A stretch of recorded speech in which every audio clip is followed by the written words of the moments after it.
These are the fundamental particles that make up everything in our universe, and the theory that describes them is called the Standard Model of Particle Physics.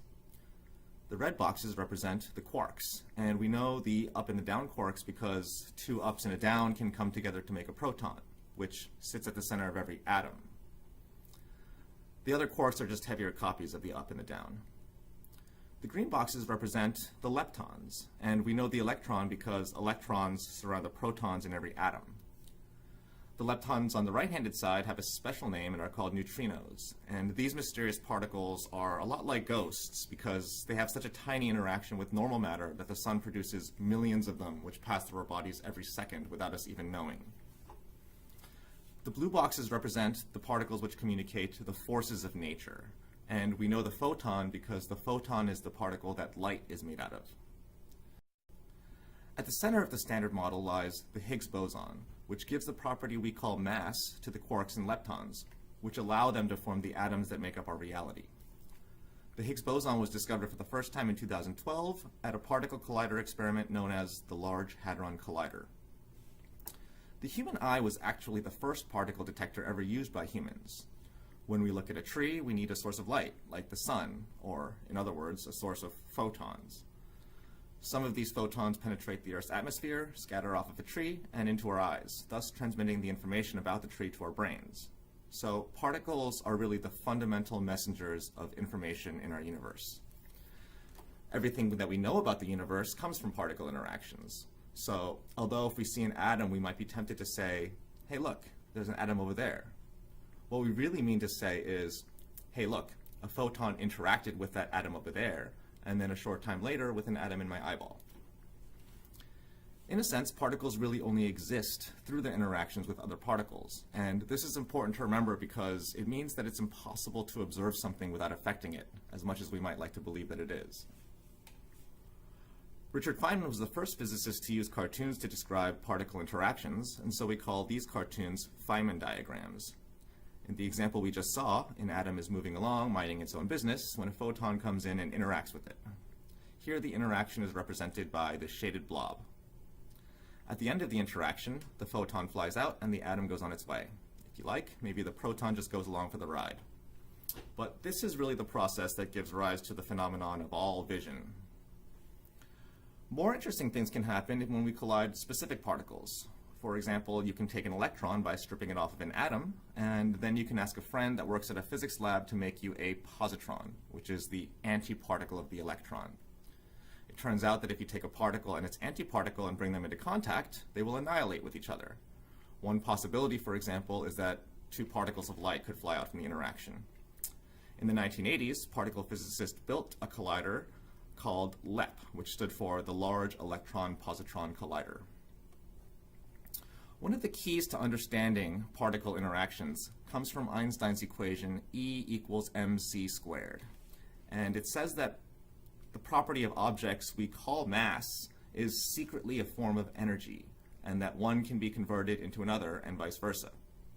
The conversion factor is just the speed of light, which is about 3 times 10 to the 8th power in units of meters per second. So one thing that can happen at the Large Hadron Collider is that two protons can come in, form a Higgs boson, and then that Higgs boson can decay into two particles of light. And we can call them gamma 1 and gamma 2 to distinguish them. So the first question is, how much energy do we need to smash the protons with in order to create a Higgs boson? Well, the mass of the proton has been measured to be about 1.6 times 10 to the minus 27th power in units of kilograms. Using Einstein's equation and the value for the speed of light, you can calculate that this is equivalent to about 1.5 times 10 to the minus 10 joules. Dealing with these kinds of tiny, tiny numbers is annoying, so particle physicists have found it convenient to use a different unit of mass that is better suited for describing particles. You may know that an alternative unit of energy to the joule is the electron volt, or eV for short, and that 1 eV is about 1.6 times 10 to the minus 19th power in units of joules. So the amount of energy contained inside of a proton is about 1 times 10 to the 9th power in units of electron volts, or 1 giga-electron volt, where giga just means 10 to the 9th power. Since the Higgs boson is so heavy, Two protons at rest simply don't have enough energy to create one.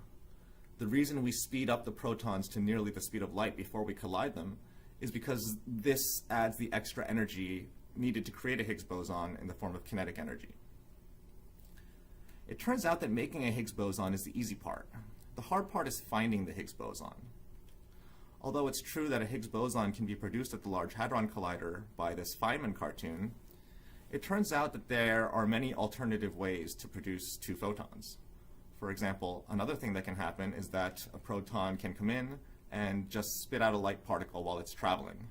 Then it can subsequently interact with the other proton to produce the second particle of light.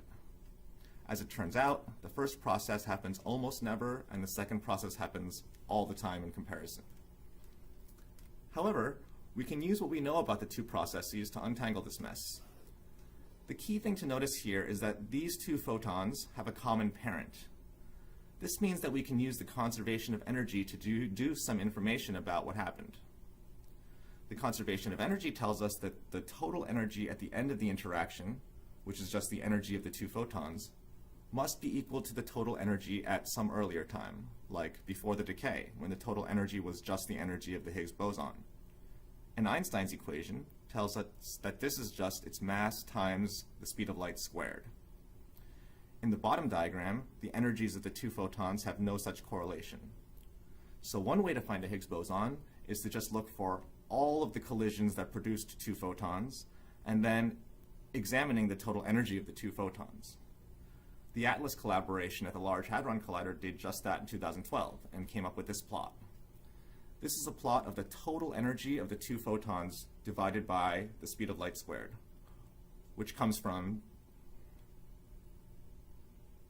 So one way to find a Higgs boson is to look for all of the collisions that produce two photons, and then by examining the total energy of the two photons.